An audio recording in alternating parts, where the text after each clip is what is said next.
Amanda. And I'm Mel. And this is the Road Back Home podcast, where we share real conversations about midlife, sobriety, and sisterhood. Hiya, Mel. Hi, Amanda. Well, let's introduce ourselves. So welcome, first of all, listener, to the Road Back Home podcast. This is our very first episode. And what we're going to do in this episode is really just introduce ourselves, who we are, what we do, why we're doing this, what the podcast is going to be about, how we hope to offer value to you, and what it's going to look like going forward. So, Mel, do you want to start? Give us a little introduction to you and who you are. Well, why don't you just throw me in the deep end as big sisters do? So I am Mel. I used to be Melanie Grace, and I fell from grace about 18 years ago when I married a Gillespie and became Mel Gillespie. Of course, I'm joking. I am 46 years of age. I have 2 teenage sons. I live in Boston, Massachusetts, and I founded a drama school for children in 2011, which I run full time.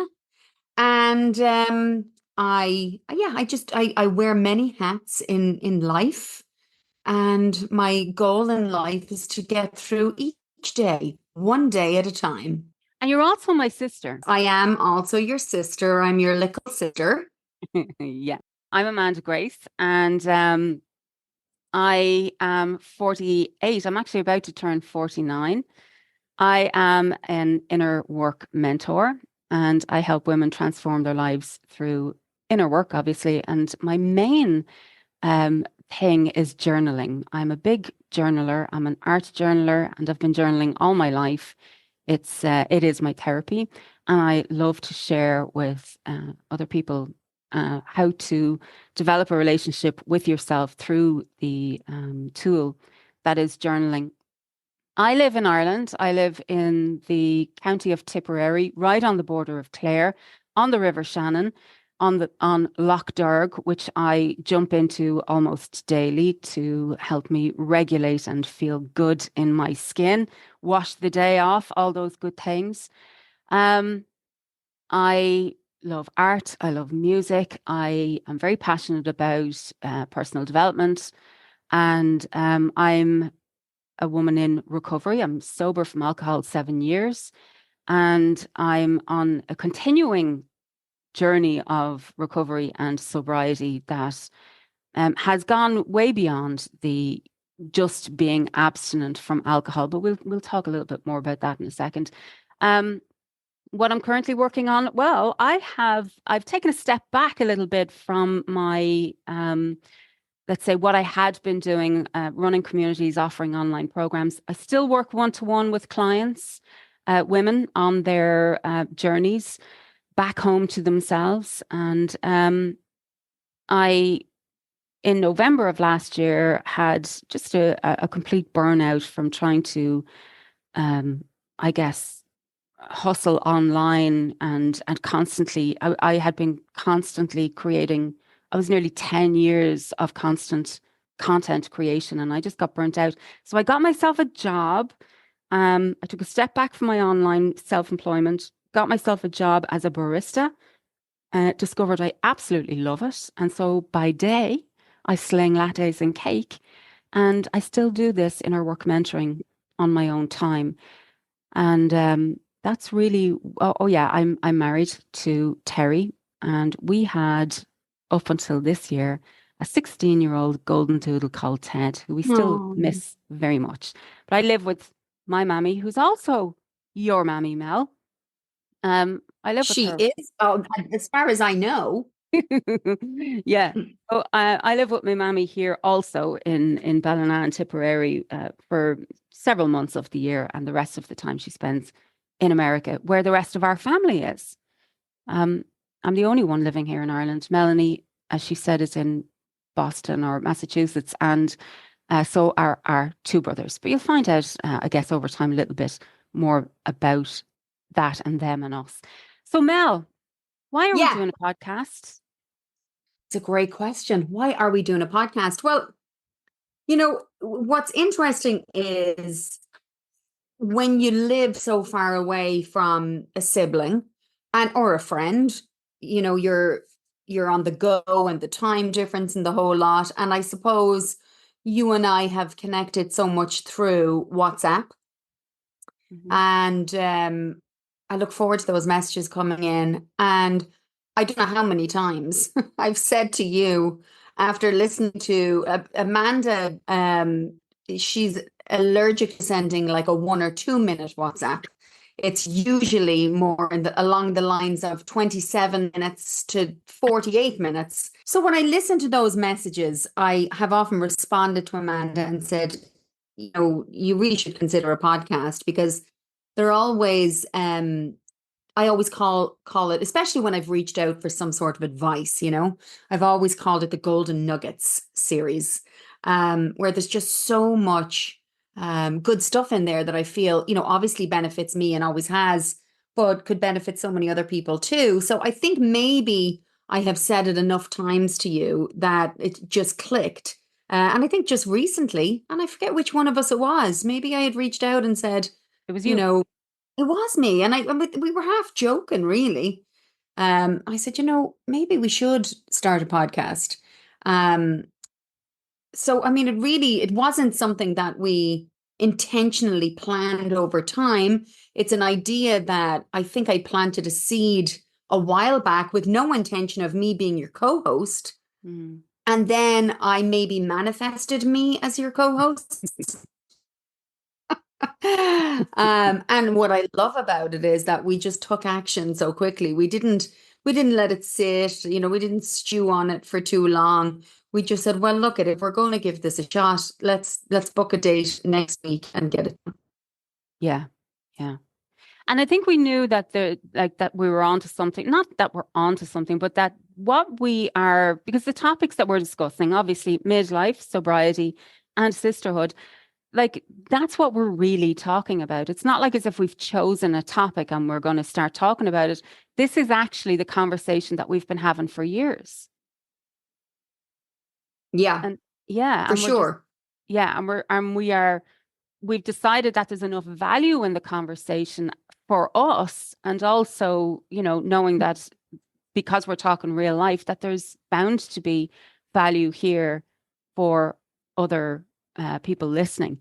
Um, and of course, given that, we have the experiences we both have over the last 10 years of being on our own healing journeys for a start, both as women, daughters, wives, sisters, and all of the things that we have navigated and turned to each other for support.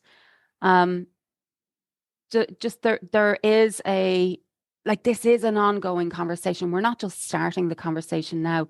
Now we are opening it up to be witnessed, I guess, is what is What's an really interesting for me as well, Amanda, is that, the sisterhood part of this, right? We have obviously always we've always been sisters. And, we can get into more detail about our journey in our personal sisterhood. We've had our ups and downs, and we'll talk about that in more detail as we go along. But what makes this time so relevant for me, particularly where midlife and sobriety, are coming into the conversation, is that, I have very recently, um, started to feel the pretty drastic changes, emotionally and physically in midlife, that I was probably somewhat in denial about, and not even denial as much as I had a friend ask me recently if I was in menopause, if I was, experiencing symptoms of menopause. And my immediate answer was, well, it wasn't no, but it was kind of nothing obvious. I'm not going through anything obvious, but I have started to suspect that things that I am feeling and things that are going on in my body may be related to at least perimenopause. Mm. And this is a very recent discovery for me, as is, sober curiosity. I've only been a few months I've gone a few months without alcohol, and it's very much just the beginning stages of, a curious journey. Not quite sure where it's going to go. I haven't decided whether or not I will continue with that, but the timing feels great for me.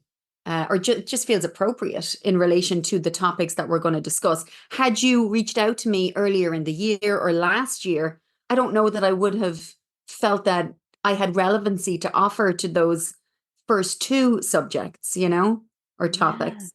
So the Yeah. timing feels really, it's just aligned very nicely. Yeah, it's funny how it's kind of a surprise to you, and yet it's not a surprise to me because I do think that, and I think this is true for everybody, is that we can be in a process of change long before we realize we're in the process of change. It Yes. starts a long time before our awareness or even embracing or acceptance of it. And from an outside looking in, this has been like I've witnessed or at least had a sense that you were on this journey probably before you um, really woke up to it Hmm. yourself. Yeah. Um, and I think that that encapsulates what we're kind of like speaking to when we speak about midlife. We're not talking about an age group here, really. We're not talking about what age you are or anything. Mhm. Um, what we're really talking about is a time in your life where some kind of you just start to go, hold on for a sec, why am I feeling like I don't feel great? I just Yes. don't feel great. And whether that is physically, mentally, emotionally, it's just like something is bothering me. And it might be showing up in my body, it might be showing up in your mental health. It's just showing up somehow. And you're like, I don't know what it is. And then you start trying to change it maybe on a surface level, like you start trying to for a lot of people, they might try, dieting, or I'll go to the gym, or I'll start Mhm. walking, try and address it in those ways. And then you realize that it's actually a much deeper thing and it has so much to do with our conditioning and the things that we've been tolerating, and also the body getting almost to a point where it starts speaking back to us and being like, listen, I've put up with your bullshit now for, you know, Right. 40 years Yeah. and I am tired, and your body starts asserting its boundaries, and our mind is like no, no, because we're like, no, just keep going, you fucking donkey, that. And Well, that's it. But Amanda, that's it. I was going to say, like, as women, we have learned to normalize discomfort, right? yes. We've learned to normalize discomfort because we're not allowed stop. We don't have time to stop. We've too many responsibilities. We're not supported enough in society. So we normalize discomfort and we push through. And depending on your personality, it can go one way or another. If you are prone to giving up, and kind of, letting yourself, fall into the depths of what could become a depression, it can have detrimental consequences. Or on the other hand, if you are type A personality and prone to perfectionism, you are going to burn yourself out. Another detrimental aspect. So there's no middle ground. Either way, I feel that as women, normalizing dysfunction and discomfort has become a detriment and a cycle that we need to break. So true, so true. That's exactly what we mean by midlife, is when we start waking up to this and then navigating all of that, because there's so many layers to it, and what we've both experienced is, we're like, oh, I'll just, it's not I'll just, but it's like, I'm going to stop drinking. And then you stop drinking, and then it's almost like taking that burden out of the picture allows other stuff to rise to the top. And you're like, holy shit, what is this? Right, right. And where is my immediate relief? Where is my Yeah. miracle cure, please? Yeah. And why do I want to punch everybody in the face now? Yeah, and why do I want to eat chocolate from the minute I get up until the minute I go to bed? Because I'm not Yeah. drinking alcohol. Yeah. Yeah. And as going back to what you said, it's because I'm uncomfortable. Yeah. So then it's looking at the causes of that discomfort and the ways that we are conditioned to conspire in the normalizing of it, as you brilliantly said there. That's just it um in a nutshell. Um, so that's what we mean by midlife. Mhm. Now, we've had some conversations about what we mean by sobriety too, because people hear the word sobriety and the instant mental image that comes to mind is the ravaged addict or alcoholic Hmm. whose life is a mess and who are obvious plain to see, visibly, like it's almost like they are stereotypically Yeah. embodying a mental image of one who is, an addict, and therefore sobriety is for them. But we've, over our conversations, discovered that sobriety is, first of all, a much bigger thing than just the abstinence, an abstinence from something. And that something can be a substance, it can be a behavior, it can be ultimately, it's also a set of beliefs and values. Um, so it's a kind of it's an emotional sobriety as much as anything. Yeah. Yeah, absolutely. I have often shied away from the term sober in all of its forms because it has become synonymous with that image that you've just brought to our brains. As soon as I hear sober, I think of, I definitely think of alcoholism. I think of, drinking from the minute you get up to the minute you go to bed.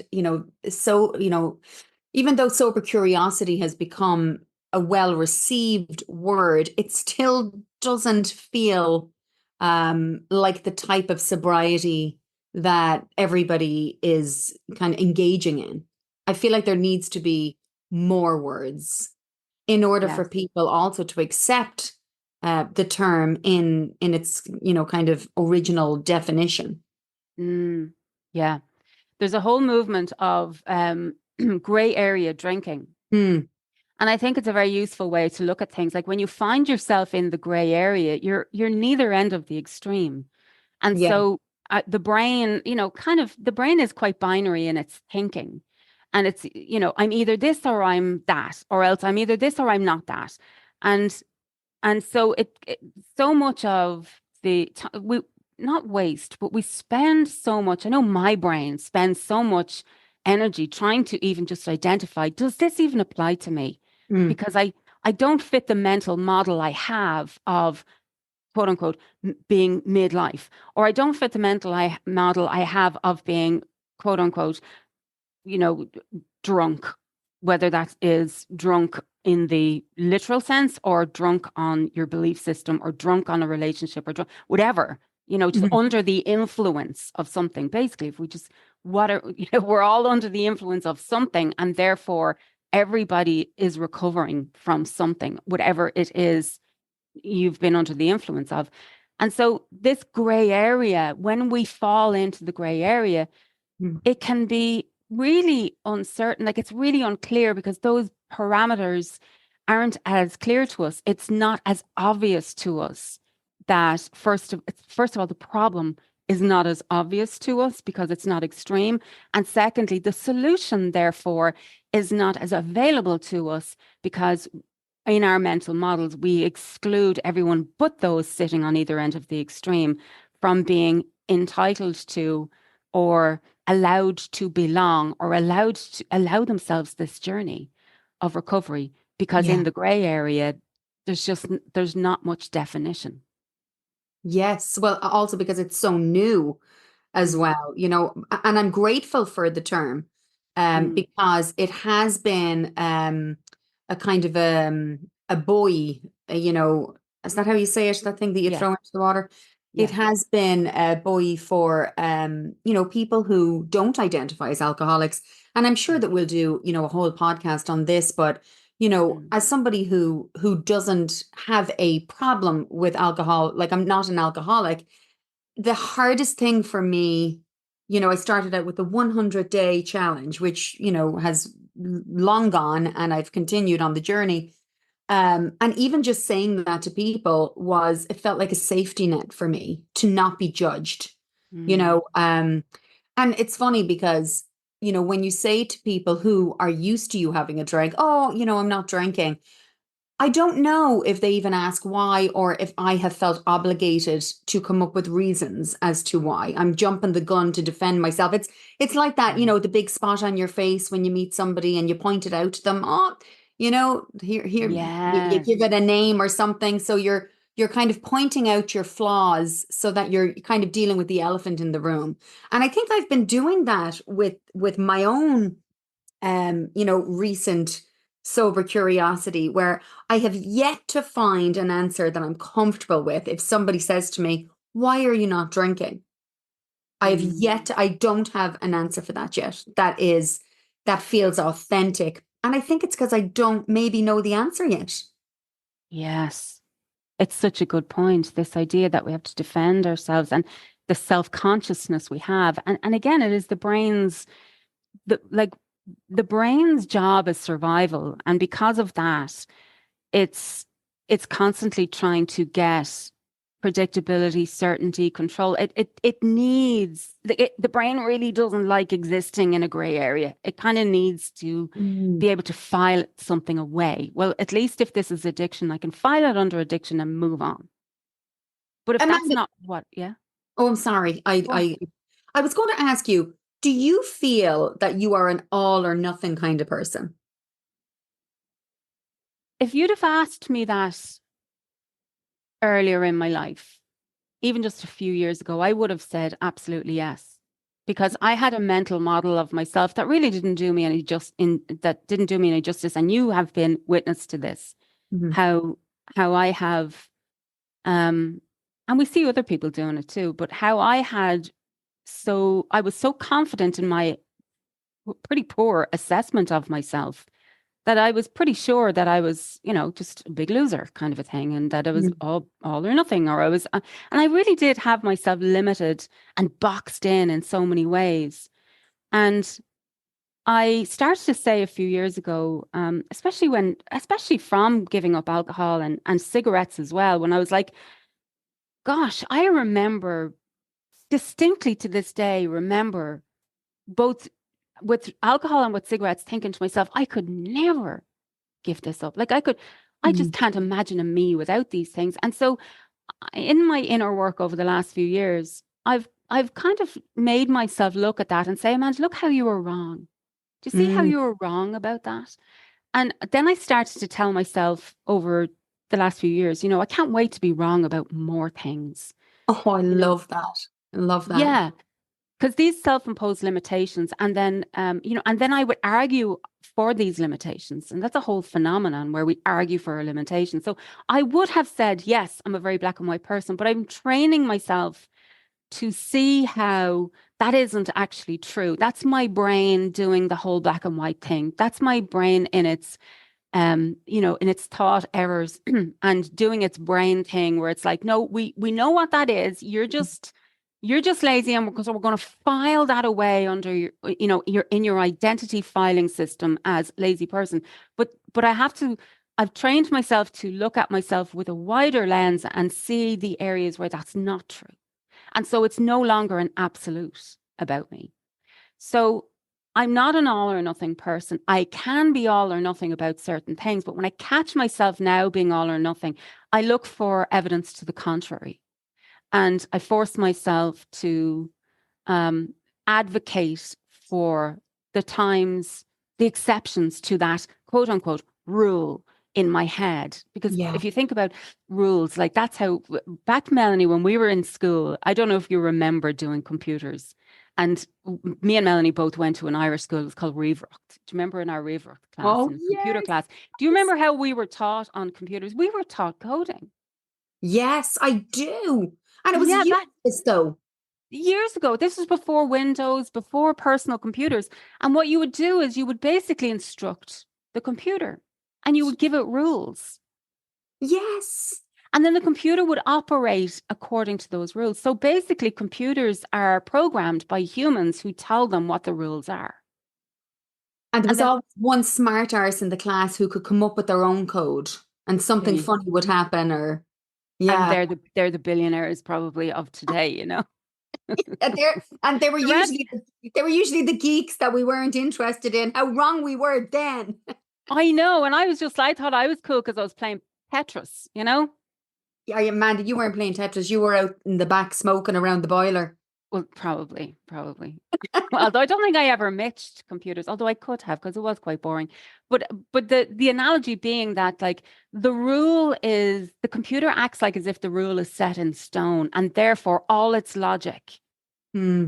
comes from that rule, which in our brains we would call a premise. And so if I have primed my brain with the premise that I am an all or nothing person, well, then all its logic is going to form from that rule. So I'm learning to break the rules in how I identify. I just love that. And again, anything that we want to make a fuller podcast out of, we and listeners can decide as well. But I'd love to talk more, about this at some point because I feel, I'm usually an all or nothing person, at least in my behaviors, and it can be very disappointing. It Mm, sets it sets my I set myself up a lot of the time for disappointment because there is so much pressure when you are, an extremist in your behavior, yeah. because it's quite impractical and unrealistic. I don't know if it's Mm, always coupled with that type A personality but I love that. And, in therapy, I have realized as well that, you talk about rules and, I have been taught to seek preferences over rules because this mm, is now especially with parenting, rather than say to my kids the rule is that you clean your room or else, right? mhm, Or I could say I would prefer if you kept your room a little bit cleaner, because when mhm. somebody breaks a rule, there's just such a huge reaction to that as opposed to somebody not taking your preference on board.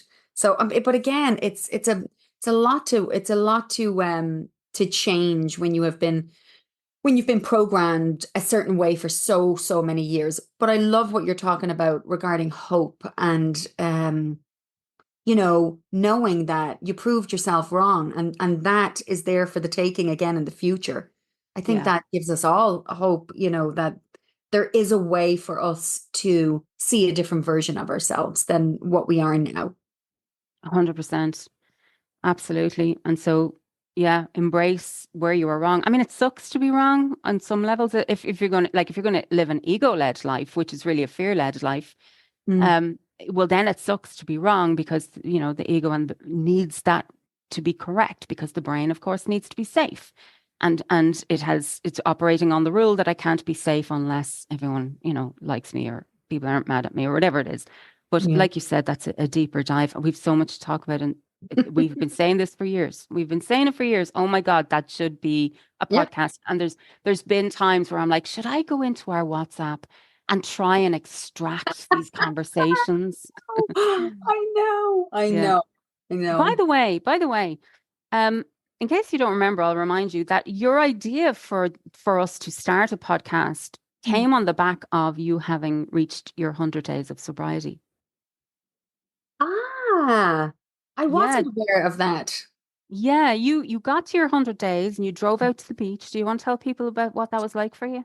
Oh, it was just so lovely. And also, just to go back to really quickly, you wanting to extract stuff from the WhatsApp, I have to give a shout out to two lovely friends of mine at home in Ireland. They live in Westmeath, Sharon and Anya Dunn. And we had actually, over a year ago, we had talked about doing a podcast because of the WhatsApp back and forth, full of comedy and that kind of a thing. So this is a shout out slash apology to them that didn't come to fruition, and that I'm now doing a podcast with my sister, but I do love you girls. But yeah, let me talk a little bit about that. So um, you know, 100 days of my 100-day alcohol challenge, which I can't actually say without putting on some sort of a voice. I don't know what that's about, but I do that often. We can do a podcast about my many personalities as well. So 100 days of sobriety. I decided that the only thing I didn't want to put too much pressure on myself to market. But what I did want, I wanted to be by the water. That was it. That was a big one for me. And I think you kind of looked into that a bit for me, Amanda. And you know, the whole idea of water kind of being where we start out and the comfort of that. And so I drove down to my absolute favorite place in Cape Cod. Um, it is a members only beach, so I did lie my way onto the beach. I pointed at somebody and waved at them, and they waved back at me. Because they obviously, I preyed on their, complex that I should know this person. So they waved back to me, and then I said to the guy, "That's my sister," and he was like, "Okay." So I proceeded to walk by her and stood and actually spoke to her for a little bit so that if he was looking, and I basically said to her, "I'm so sorry, I thought that you were somebody else, but we You look." went And all the way through it. I went all the way. And then I set up my chair next to her, like not too far away. And every so often, just out of pure paranoia, I would look back and just like give her a little wave. So it was slightly uncomfortable, mostly for her, I imagine. Anyway, so I desperately wanted to be on that beach. So I was going to any lengths to get there. So I sat there with my chair and I literally just did what I imagined. And I was blessed with, a gorgeous day as well. And I just sank my feet into the sand and let the water come up. And I looked out into the vastness. And I just thought to myself, wow, you know, 100 consecutive days. Weekends were difficult because that was my favorite. Coming to a weekend and saying, yep, nice glass of wine tonight, or texting Frank on my way home to say, come on, we go out for a nice bottle of wine and a nice dinner and meeting up with friends. And so, I just couldn't believe that I was sitting there having given my body this massive break from, alcohol. Um, and I wrote a piece about it. Um, and it was just lovely. It felt so good to know, to tie in with what you said earlier, that because I didn't imagine 100 days with no alcohol was something that I would ever even embark upon. Although I won't say that, I had kind of hinted toward it, and I was always the dry January, sober October friend in my friend group, Um, so maybe I was edging my way toward it, but it just felt so liberating to know that I was not being bound to any sort of um, to anything, that I can release myself from anything at any point in time, providing I wanted enough. So that's my 100 day. That um it comes with some beauty and some absolute mortification. I still think about that poor woman It's very um funny. to But this day. I mean, it's so us, like just blagging our way into places and Oh doing yeah. oh, there's Auntie Wynne. Hi, Yeah. like just like shameless kind of thing. Yeah. But you made it happen. And funny enough, what they say in the AA program or the 12 step program, is like, are you willing to go to any length? I don't And think that's what they meant, but I am you know, here to reshape AA. there Yeah. you go. Um, So, just to be clear, neither of us attend AA. I do attend another 12-step program, but that's a whole other show, Ricky, as they say. But Yeah. on that message, so you messaged me that day when you were out at the beach, and that 100 days, of course, you had been checking in with me on the 100 days and sharing your experience with me. And it was really interesting to hear and to witness your journey through those 100 days and really your search, because your question this whole time has been like, what is it I'm really looking for? Like, if alcohol isn't it, Yeah. Yeah. then what is it? Like, what is the effect I'm trying to achieve? And you sent me a voice message from the beach, sitting there, obviously after you had blagged your way into the deck chair. You were sitting there and you sent a message and you went, ah, this is what I wanted. Yes. This. And I remember saying back to you, take a mental, physical, somatic snapshot of what this is, because it's not concrete, it's not tangible. It's subjective, and try and get an imprint of it so that you can figure out other ways of creating that. sensation, that feeling, that relief, whatever it is that you're feeling, that we can't even name. It's a physical, Mhm. experiential thing, Yeah. mental, emotional. It's not even, it's beyond physical, but it is an experience that we're looking for, an effect. And I remember that just being so poignant. And then, yes, as you said, you wrote the post and you shared it. And it was on the back of that you said, do you know what? People are really resonating with this. Yeah. Yeah. Absolutely. And I think we should maybe do, you said do a podcast, but in my head, I heard do the podcast. I heard that as I'm Yeah. ready, let's go. Absolutely. And what's amazing as well, Amanda, is, not only the resonance on the post, like the comments in the post, but what was even more powerful was the amount of women, actually one man and several women, some friends, some more acquaintances who reached out to me personally.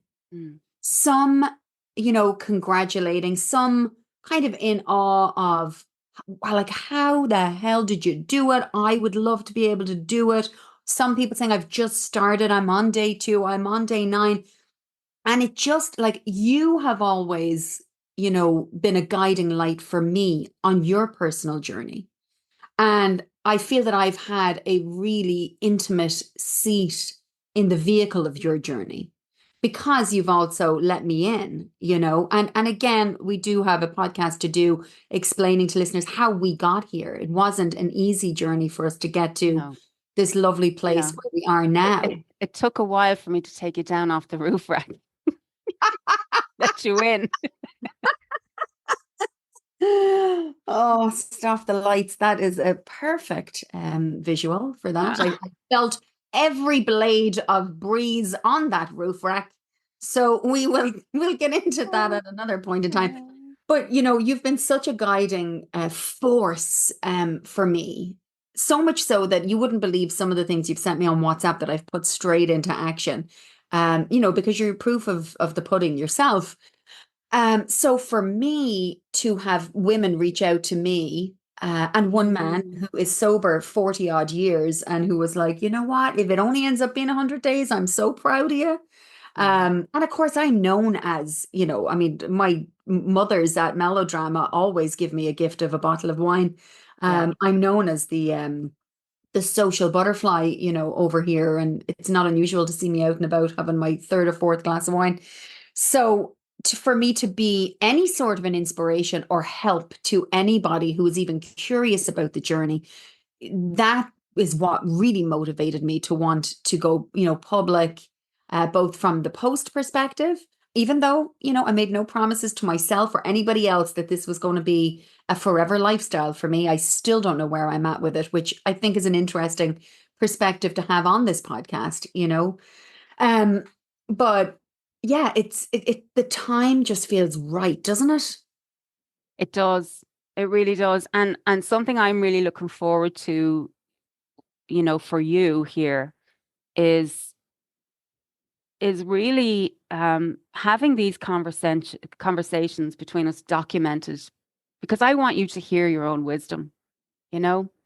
I really do want you to hear the contribution that you make, because the pod, the conversations between us, while I may have, gone first as such, I don't see it as me being out ahead. I mean, you've been by my side, and I'll get emotional now, Oh, I whole know. time, the whole No. time, because I Yeah. invited you, like, and we will talk about that, moment as such, or that um thing that, that era in our life, let's say, where there was a kind of a turning point for us. There was a crossroads for us, and it could have gone, as you said, either way. Hmm.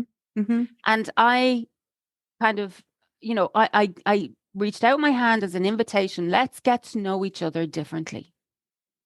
And I have done that with friends, and they've said, no, fuck off. I prefer old you. I want party Amanda. I don't like this sober Amanda. But you Yeah. didn't do that. You were like, okay, let's go. And I still have the stone that you sent me, that kind of like Forgiveness. solidated that, whatever that Oh, word is. I love that. I So love that. I am really looking forward to you seeing how much of a part you play in this and how much wisdom you have. And although, let's say, the reality or the behavioral change takes a while to catch up, the spiritual change is happening under the surface the whole time. And the behavioral change cannot happen without the spiritual change, without the change of heart. And so Mm. the change of heart has been there in the works and happening behind the scenes this whole time. So the fact that you're, let's say just joining in the, abstinence part, that's Yeah. the behavioral change now it's coming up to the surface as such. So anyway, I'm very proud of you and me and us.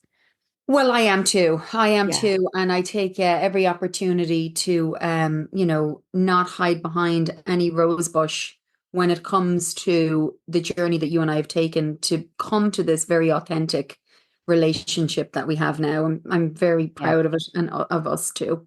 me too. Which brings us to the other topic. So we've three topics. We've midlife, we've sobriety. I think we've unpacked both of those for now. And then Mhm. we have sisterhood. And this is, a word that was actually offered to me by a friend of mine. Shout out to Orla Fitz, who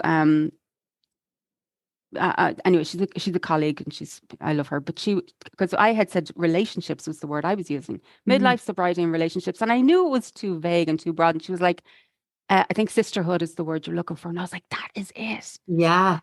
And we mean it beyond the literal sibling relationships between women. This is also the intimate relationships that do form between women, emotionally intimate relationships that form between women. Um, and all of the complexities of female friendship. Yes. Yeah.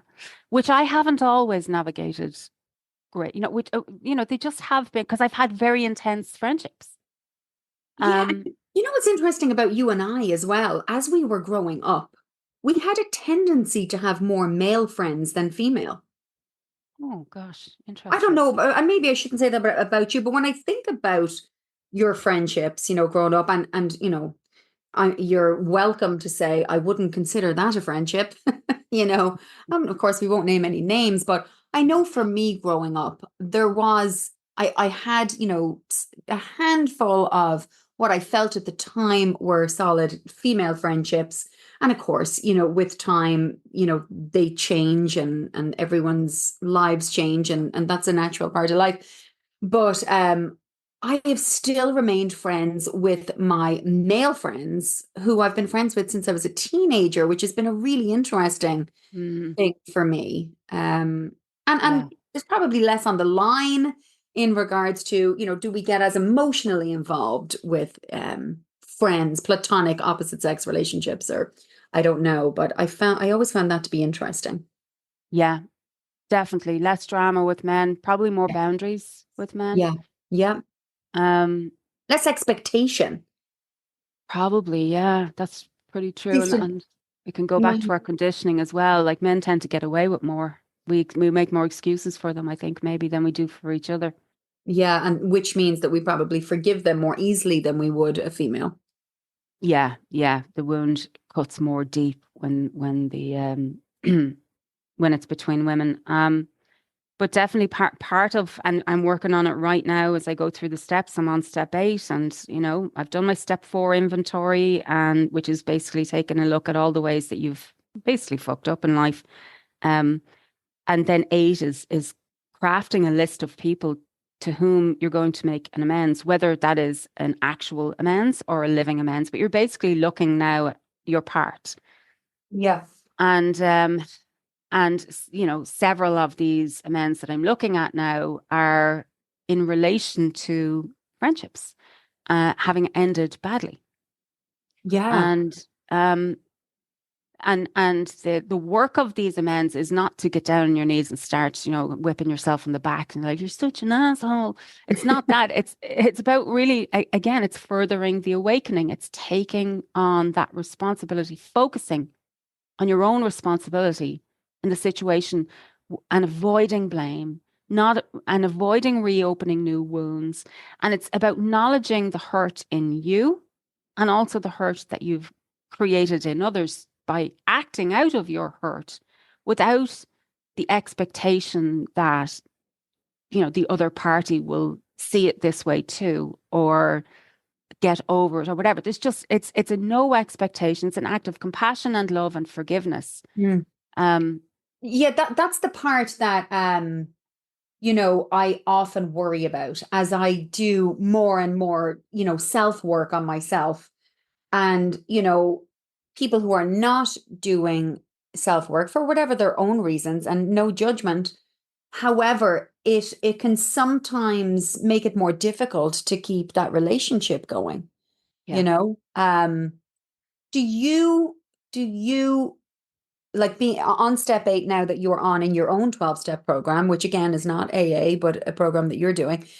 Um, have you come up with a friendship that you are going to actively do whatever it is that's been asked of you to do? Yes. I have, yeah, some of them will be living amends. So working on the living amends. But basically, it's just like, just don't be that person again. Like, don't like eyes wide open. And you're basically my amends is change. I'm And not going so to go. you would, and obviously we're not mentioning any names here, but you would approach this person. There will be people on my list that I will approach. Now, when I say approach, I may not seek them out. I may send a letter. Okay. I may not, you know what I mean? It's not always possible to or wise to physically Right. present yourself again, but there will be a way. And sometimes the amends can just be writing the letter anyway and sitting with it, because what we have to do is that this is the work we're doing in our heart. And what's going to happen, because it's already started to happen, is that those people will just start showing up in your life, like literally just. I had it happen recently where somebody and it was from 15 years ago. And I was thinking to myself, if I did have the opportunity to clear things up with this person, Right. what would I say? And so I wrote it all out with no intention of approaching them. And then after 15 years, this person crossed my path. And you hadn't even sent it. Hadn't sent it, hadn't Wow. even that person. I was often wondering, have they left town? Because I haven't seen them in 15 years. Yes. Yeah. Oh, And well, I bumped into them buying milk, I'm a huge believer in that. I'm you a know? massive believer in that kind of Yeah. energy in the And world. what happens then is all of the inner work, like the fact that I had straightened it out within myself and separated what's mine, what's yours, Hmm. what am I responsible for? Where can I take ownership? And where can I, stop blaming and all of that. Oh, I had all of that preloaded. So when that person literally walked in front of me to get milk out of the same fridge I was getting milk out of, instead of all of that shit coming up, Hmm. what came up was just, oh my God, I get it. Like I had already resolved it, so it wasn't a trigger. I had Yeah. resolved it in me, let's say. And so I wasn't then turned into a whole, driving home with an argument. You know the way you do that? You rehearse the argument in your head with the Oh, intention of being right. yes. You put them in their place. Well, Or when, I or when you've rehearsed them. when you've had the argument, but it wasn't good enough, and you Yeah, start thinking about what you yeah, could have said. yeah. Well, I'm sorry that I said that to you because you were an asshole to begin with. Like that whole thing, like not being able to take responsibility without somehow getting a dig in back there. So that's the work I'm doing right now. And yeah, there is people in my amends list that I don't know yet. I haven't decided because you just sit with this for a while, but I'm doing the work of if I did have the opportunity, what would I say? And then you pray on that for a while, you sit or meditate or contemplate it for a while until your heart feels like it has dropped the grudge as such or the issue and you actually mean it. So for a while, you write the amends. And in full transparency, I'm using ChatGPT for help because it can be really hard to get out of the subjectivity of what happened, especially if it's a deeply rooted um resentment that has been ongoing for a long time with a person, let's say, who isn't doing their inner work. Like that can be really hard. So I have made several attempts to draft an amends to one particular person, and Hmm. my shit keeps coming up. The resentment keeps coming in. I keep filtering it in. I keep wanting to turn it into a subtle fuck you. Right, right. But the fact that you have the awareness around that, and you know what, maybe there will come a day where we'll do a podcast where we kind of walk through one of those. I don't know, like, 100%. Something like that, 100%. because my fear would be that it would come across, especially to somebody who hasn't done much self work, or at least the same self work or the similar self work to you, that it might come across very self-serving, right? That it might Yes. come across like, this is me vindicating myself Yeah. so therefore, yes, the wording has to be, I don't want to say carefully done, but it has Hmm. to come from the right place in order for, and then you have to just, you can't control how they read it and in what space they are when they read it. Hmm. So yeah, that's amazing that you're doing that though. Yeah, it's proving to be very powerful and healing and also challenging. But I find using ChatGPT to help me extract, to actually really find a way, like it just demonstrates, modeling for me what a neutral, genuine, heartfelt amends would look like, as opposed to my one, which would probably be a little bit more, Emotional. yeah, and Yeah, briary. There'd be a little bit more ego in mine, as in like there's just the pride. Pride. yeah, That's what it is. So yes, that's what we mean by sisterhood, is like navigating all these relationships and friendships. So many of us are friends with people just out of obligation, or just out of like, because we've been friends for years. It's like right. we've nothing in common anymore. And not only do we not have anything in common, but there's a bunch of unspoken resentments between us, and we're both pretending there isn't. And Mm. now we're just playing the who can stay friends the longest game. Oh God, yeah. And then microaggressions and Yeah. passive aggressive Yeah. behavior. And yeah, I mean, I have done quite a big, closet clearing of friendships. And it came from not having a whole lot of time to offer to as many people as I thought I wanted in my life. I mean, friendships they need to be maintained, and there a lot goes into a good friendship. So, to think you can have 50 best friends, that's a big red flag. Yeah. Yeah. Absolutely. Um, so all of that is in here as well. And like I said before, these are the conversations that we've been having for years. This is the terrain we've been navigating together for years, and we are just bringing this conversation to more ears. We're Mhm. offering it as a way of, first of all, uh, allowing other people to hear maybe themselves in these conversations and say, "Oh my God, I'm so glad it was named," or "Oh, I feel like that too," or "Gosh, nobody has said it that way," or whatever.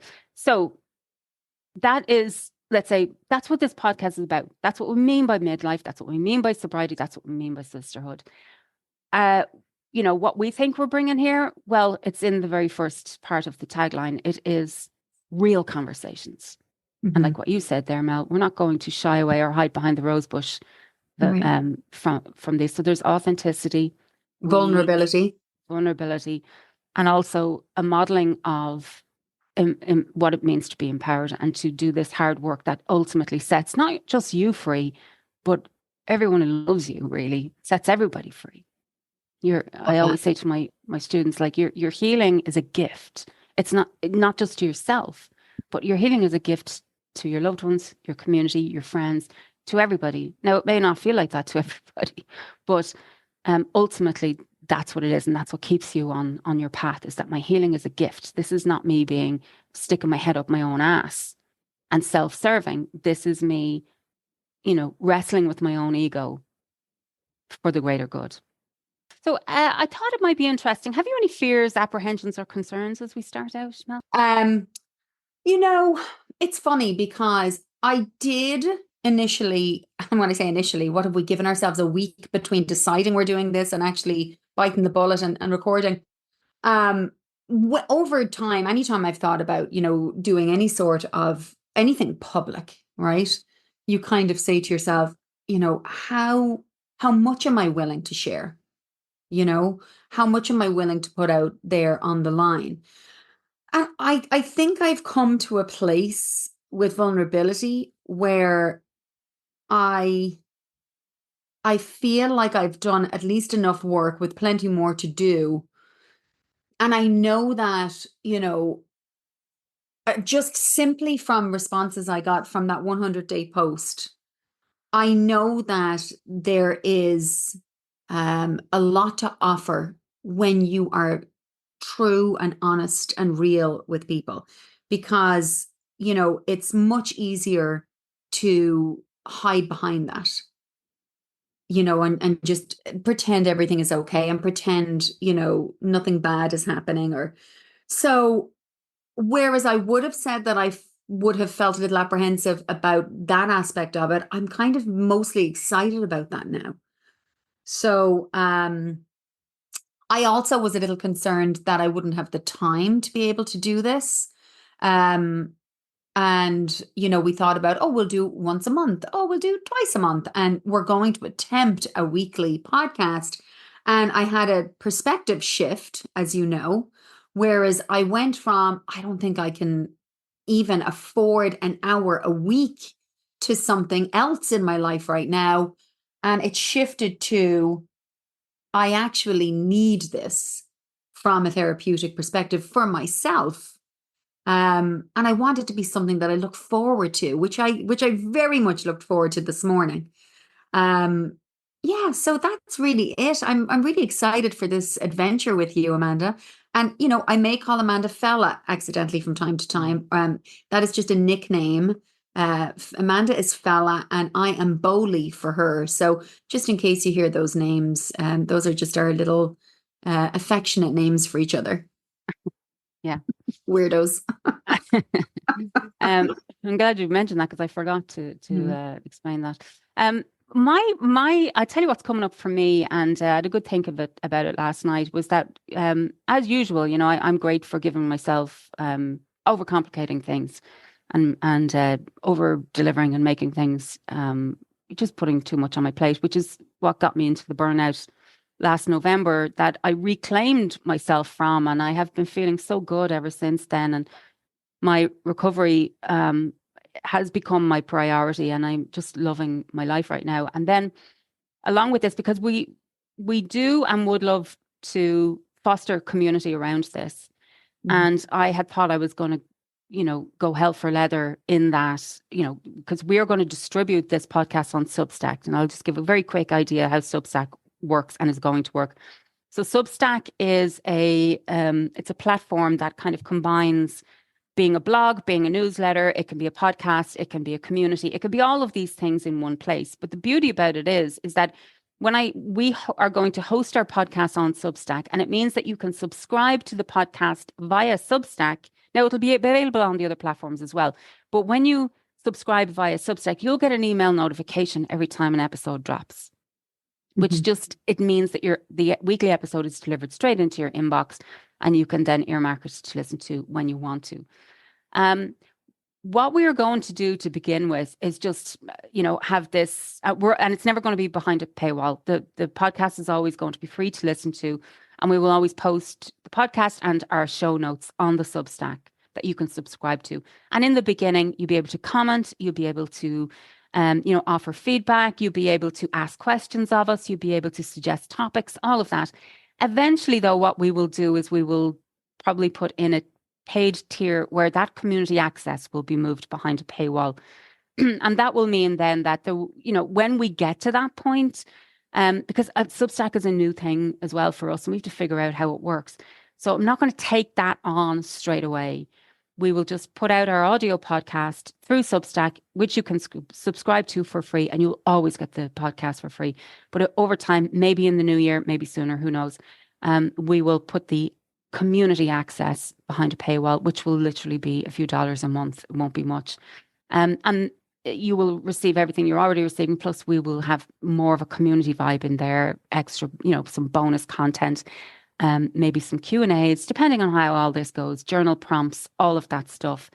And then also it kind of gives some bit of a boundary space to the community as well, because we are talking about sensitive topics. And so moving that behind a paywall kind of might feel a little bit more secure for people. So Yeah, that is the intention, to create a community with a supportive environment where listeners can feel understood and supported and relate to us in their experiences with these topics we're talking about. We can also, participate in shared learning. Everybody can, because we're not the only teachers here, we're not even teachers. We're just women having conversations, and there's plenty of other women with plenty of more wisdom. And we want to be able to create a space where you can share what works for you and not just what works for us. And then the other thing, what we really want our community to be is a place you can take your social and emotional bra off. Yes, my favorite thing to do. Yeah. Yeah. So we can let those puppies roam free over here because we're done, aren't we, Mel? We're just done like Oh yeah. I performing and mean, pretending. speaking of the bra thing, and I told you this the other day, but my son, who has his permit license, which basically means that I have to be in the car with him at all times, needed to go somewhere after I had taken my bra off. And this became a heated topic because he wanted to go somewhere. And I said, well, I can't go with you. And he said, why? And I said, because I've already taken my bra off. To which he responded, WTF? And I said, no, but like seriously, James, if you crash the car, and I have to get out of the car and my floppies are down at my feet, that's not going to be good for me and my mental health. So he just got an Uber in the end. And Traumatized. He got into the humor. He's like, "Are you wearing a bra?" to the driver. oh That's too Lord. funny. Yeah, Yeah. so that is it. That restriction that we feel from just like performing in our roles. And then you Mm. get home, you take the bra off, and you're just like, oh, finally, it's just me. Best. So that's what we're hoping. So that is it. That's our very first episode. It's our very first podcast. I hope it gives you a sense of who we are and where we're going. And you want to say, Mel? I am very excited, looking forward to taking you all on the journey with us. And yeah, let's just see where it goes. Mm. Let's see how By many the different voices I can do for whatever yeah. reason.